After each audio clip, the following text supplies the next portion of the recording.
The first thing people talked about later wasn't the flowers, the music, or even the bride's dress.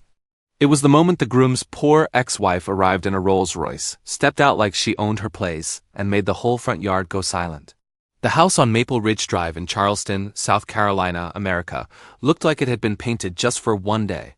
Fresh white walls, clean windows, and a porch wide enough for a row of rocking chairs. The yard had been turned into a wedding scene with a long tent, neat rows of chairs, and lights hanging like tiny stars.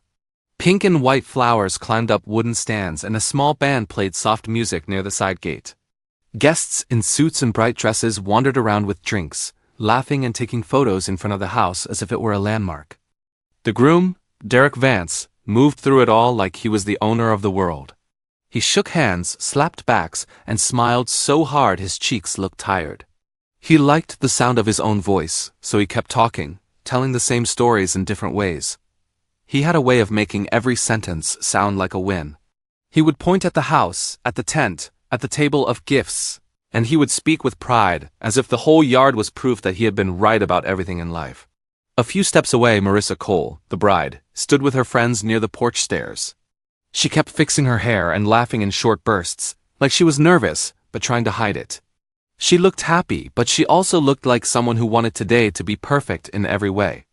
Every few minutes, she checked the time, then looked toward the driveway, then back to her friends. Her mother adjusted a bracelet on her wrist and reminded her to breathe. Marissa nodded, but her eyes stayed alert like she was waiting for the next thing that could go wrong. Derek had one special guest in mind, and he had made sure people noticed it. Earlier, he had joked with a few men near the drinks table, saying, "My ex is coming. Can you believe it?" She begged for an invite. The men laughed, even though it was a strange thing to say at a wedding. Derek liked that kind of laugh. It made him feel bigger. He kept going, adding, it's good she see what she missed, right? He said it like it was harmless, like it was just a funny detail, but his eyes had that sharp look that shows a plan behind the smile. Some guests didn't know what to do with that information. A woman in a blue dress whispered to her husband, "Why invite an ex-wife at all?" The husband shrugged and said, "Maybe he's trying to show he's moved on." But Derek wasn't doing it for peace. He was doing it for a moment. He wanted the kind of moment where people turn their heads, where whispers spread like smoke, and where he gets to stand in the middle, feeling like the winner. The driveway curved around tall trees before it met the front gate. A few men were standing near the entrance, talking about real estate, cars, and how much the wedding must have cost. One of them said, "This has to be, what, 30 grand?" Another answered, "At least $40,000 easy."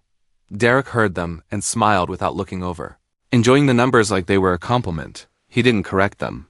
He wanted the biggest guest possible. He wanted the yard to feel like money, and he wanted his guests to feel like they were lucky to be in it. Then the air changed. It happened first as a pause in the band song, not a full stop, but a tiny slip in the rhythm, because the drummer looked up toward the gate. A few seconds later, one guest stopped mid-sentence. Another turned their head as if they had heard something they couldn't place. It wasn't loud, not like a truck or a sports car. It was smooth and low, like the sound of something expensive moving without effort.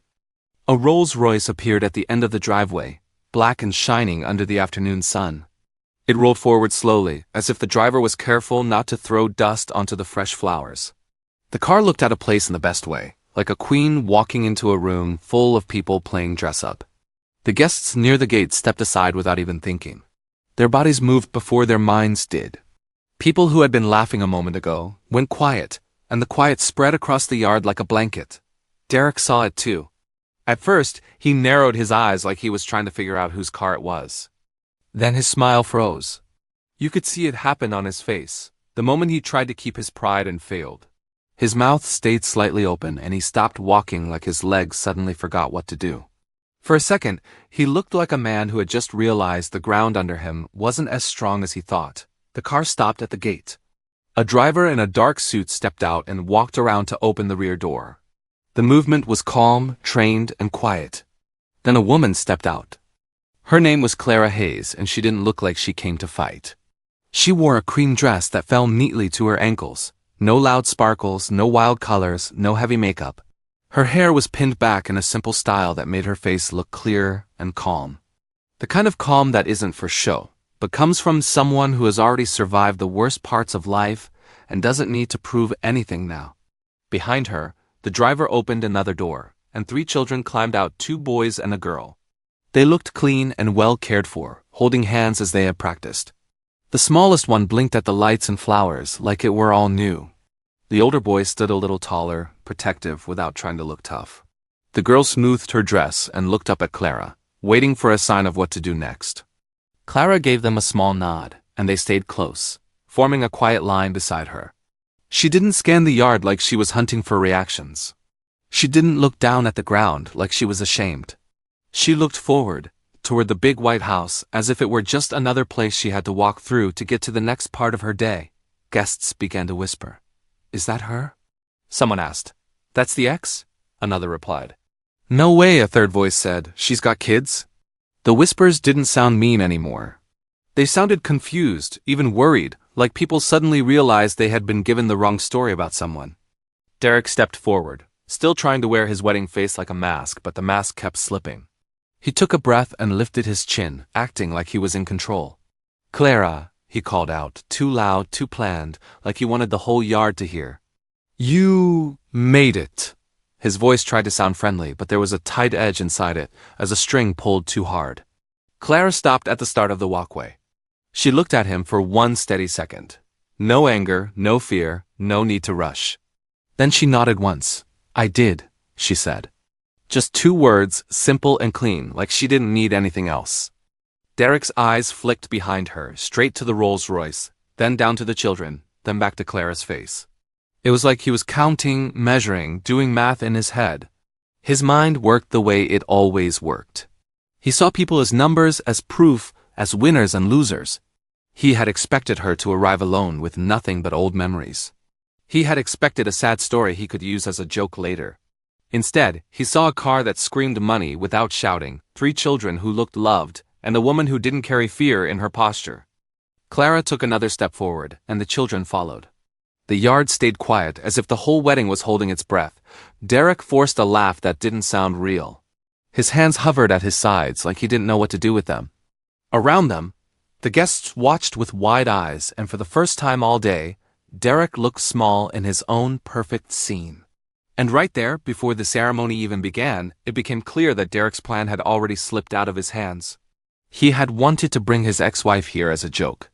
But standing in front of that white house in America, with the Rolls-Royce behind her and 3 children at her side, Clara didn't look like the punchline.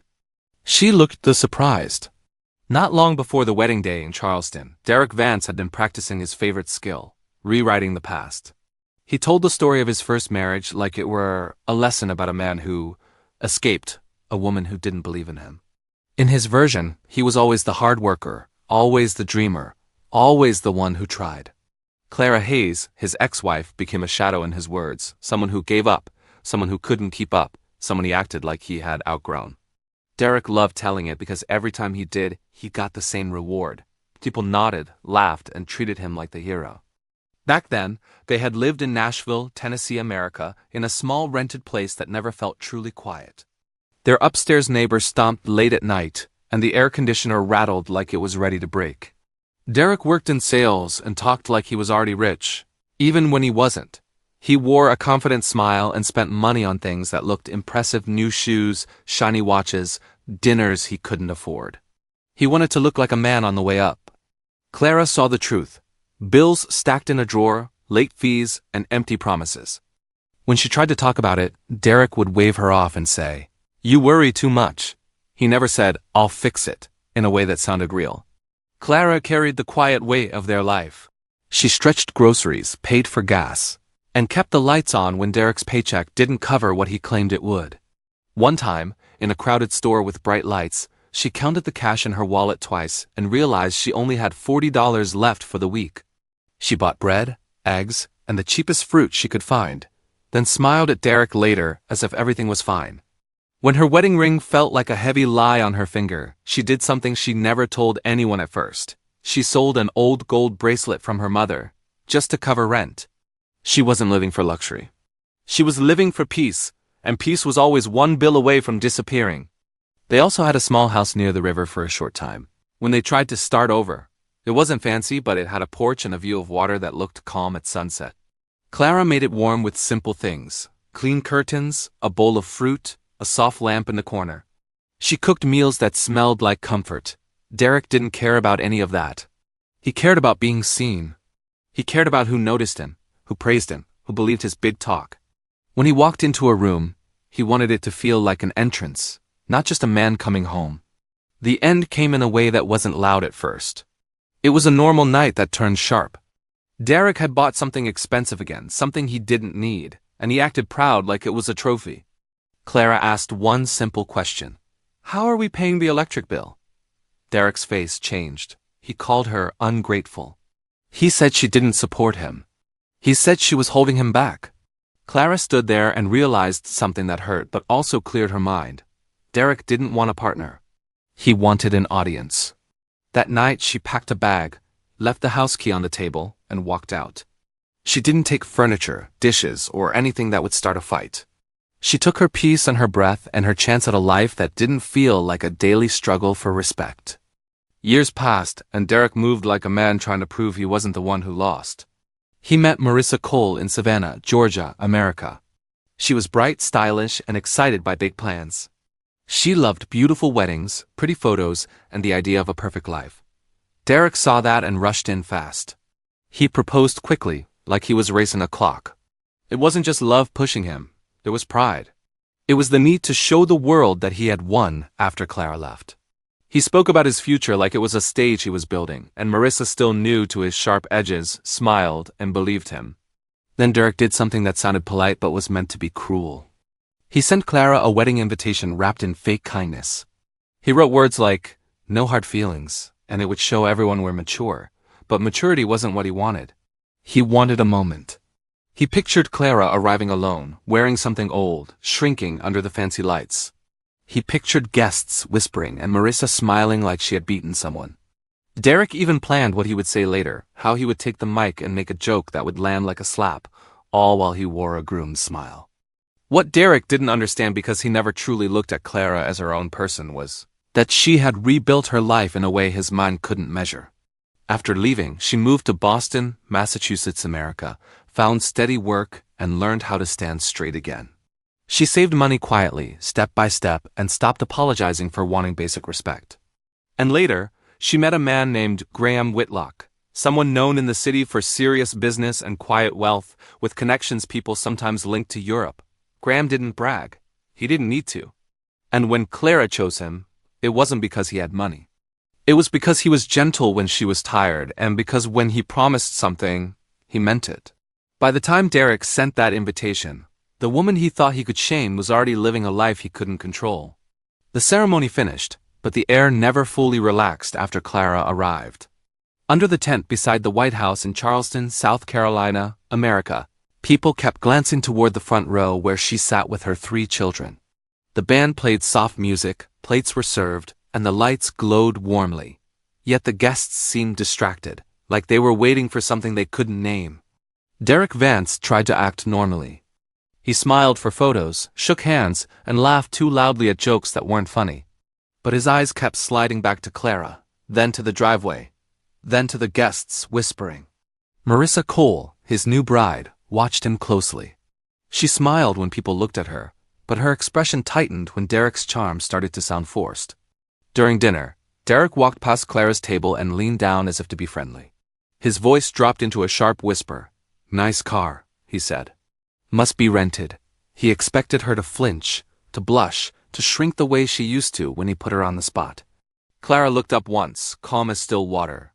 "It's fine," she answered, then turned back to her children, offering the youngest a napkin and asking the oldest if he wanted water. The simple way she ignored the insult made Derek's face twitch. He straightened up and walked away fast, like his own words had bounced back and hit him. Then came the speeches.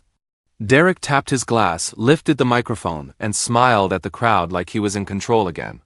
"Today is about moving forward," he said. "About new beginnings, about leaving behind mistakes." People clapped politely. Derek paused and let his eyes drift toward Clara, making sure everyone noticed the direction of his glance. "And sometimes," he added, "those mistakes show up to remind you what you escaped." A few nervous laughs spread, but they died quickly. Some guests looked down at their plates. A woman near the back frowned. Marissa's smile froze, and her eyes narrowed as if she finally heard something ugly under Derek's smooth voice. Clara stood up. Her chair scraped softly, and the sound carried in the quiet. She walked toward the front without rushing, without shaking. Derek's smile tightened. "Clara, you don't have to," he began, but the room was already watching her. She reached the stage and took the microphone with a steady hand. "I came because I was invited," she said, voice clear. "But I also came because I knew why I was invited." The tent went still. "He didn't invite me to make peace," she continued. "He invited me to make a show. He wanted to laugh at me." Heads turned toward Derek. Marissa's face drained of color. Clara nodded once, as if accepting the truth out loud. "He wanted you to see me as small," she said. "But I'm not small anymore. Not because of money. Because I learned my worth." She gestured toward her children. "They are happy. They are safe. They don't know me as someone who begs for kindness." Then she looked at Marissa, gentle but firm. "You deserve to know this before your life becomes a stage too," Clara said. Derek's hand tightened around his glass, but the room had changed. The shame he planned for Clara was now standing in his own shadow. It happened fast after Clara finished speaking. The tent that had been filled with soft music and polite smiles turned hard and cold in a single breath. Chairs scraped back as people stood up, not to clap, but to leave space between themselves and what they had just witnessed. A few guests walked out right away, shaking their heads. Others stayed only long enough to stare at Derek Vance with open disgust, as they felt tricked into attending something ugly. Marissa Cole stepped forward from beside the cake table, her eyes shining and her lips trembling. Her wedding dress looked too bright under the tent lights now, like it belonged to a different day. She looked at Derek as if she was seeing him for the first time, not as a groom, but as a man with a mean plan. "Is it true?" she asked, and her voice was small but sharp. "Did you bring her here to embarrass her?" Derek snatched the microphone back as if he could grab control the same way he grabbed attention. His smile was gone. His face flushed, and his voice came out loud and harsh. "She's lying," he shouted. "She's doing this to ruin me." He pointed at Clara like she was a threat instead of a person. "She always does this. Always." But Clara didn't argue. She didn't raise her voice. She didn't beg anyone to believe her. She simply stood still, one hand resting lightly on the back of her chair, and looked toward the open side of the tent where the driveway could be seen. Her calm made Derek's anger look even worse, like a child throwing a fit in front of grown-ups. The guests murmured, not with gossip now, but with anger. A man in a gray suit muttered, "Unbelievable." A woman near the front said, "This is disgusting," loud enough for others to hear. Someone else moved closer to Marissa, as if to protect her from whatever Derek might do next. Then a tall man stepped into view from the direction Clara had been looking. He didn't rush. He didn't make a show. He simply walked in with the quiet confidence of someone who didn't need permission to enter a room. His name was Graham Whitlock, and even without speaking, he changed the balance of the whole tent. Graham wore a dark suit that fit perfectly, plain but expensive, in a way that didn't scream for attention. He moved straight toward Clara, eyes only on her, as if the rest of the wedding was just background noise. When he reached her, he placed a gentle hand in the middle of her back, steady and protective, and his presence felt like a door closing between her and Derek's chaos. Derek saw Graham and snapped. His pride couldn't handle another man standing beside Clara as she mattered. Derek climbed down from the stage quickly, his shoes hitting the wooden steps too hard. "You think you can come here and talk like that?" he yelled, marching toward Clara. His hand lifted, fingers spread, and for one clear second, everyone understood what he meant to do. A slap was coming. Before Derek's hand could reach Clara's face, Graham moved. He caught Derek's wrist in midair with one smooth motion. It didn't look like a fight, it looked like a mistake being stopped. Derek tried to yank away, but Graham's grip didn't change. He held Derek's wrist steady, not twisting, not trying to hurt him, just refusing to allow that Derek had planned. "Don't," Graham said. One simple word.